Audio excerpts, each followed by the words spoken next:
Bonjour à tous et bienvenue sur Tesla Alsace. Tant que Tesla ne remettra pas la V10, je parlerai depuis mon mégaphone dans mon modèle Y, et ce jusqu'à nouvel ordre.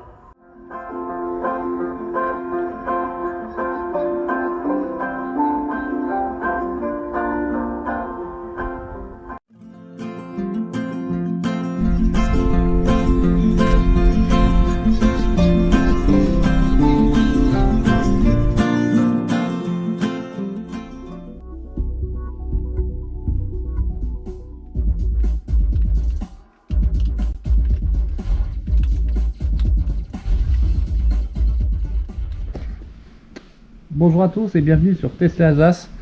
Alors aujourd'hui une vidéo un peu particulière car j'ai eu la chance, certains diront, de recevoir gentiment du par Jowa cette manette Bluetooth ou qui marche avec un dongle, je vais vous montrer.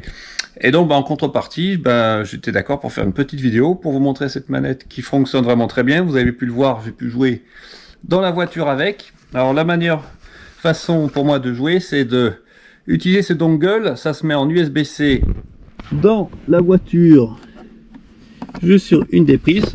Voilà.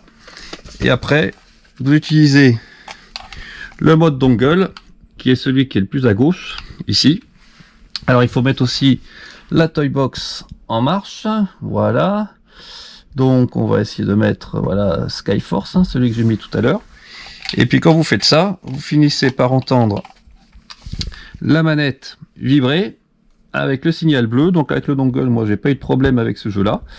Et puis voilà. Donc il y a un code de promotion que je vais mettre aussi en lien dans la vidéo, enfin le code de la promotion dans le lien de la vidéo.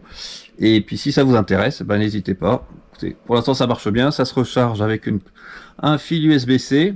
L'appairage, il faut appuyer sur le bouton au-dessus la première fois pour l'appairer avec le dongle.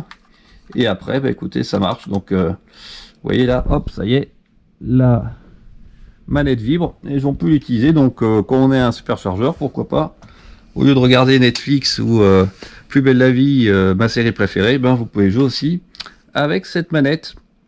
Donc, voilà. Écoutez, pour une fois que je reçois un petit cadeau, je vais pas le dire non, c'est mon petit cadeau de Noël suite à toutes mes vidéos, c'est plutôt sympa. Et je ferai bientôt une vidéo sur cette fameuse V11, vous avez vu mon annonce là, un peu provocatrice pour une fois, ça me fait rire, moi, c'est l'essentiel, si je puis dire. Il n'y a pas que acheter tout dans la V11 quand même, c'est loin d'être le cas, mais quand même, point de vue ergonomie, il y a pas mal de choses à dire. J'ai mes collègues aussi qui font ce soir un live, qui vont sûrement en parler, donc peut-être qu'avec le temps, les gens vont s'habituer, mais quand même, il y a quelques trois choses qui me tracassent, notamment sur mon trajet du retour, parce que là j'ai conduit 800 km de Nice à Mulhouse, donc j'ai vraiment pu apprécier cette V11 par rapport à la V10.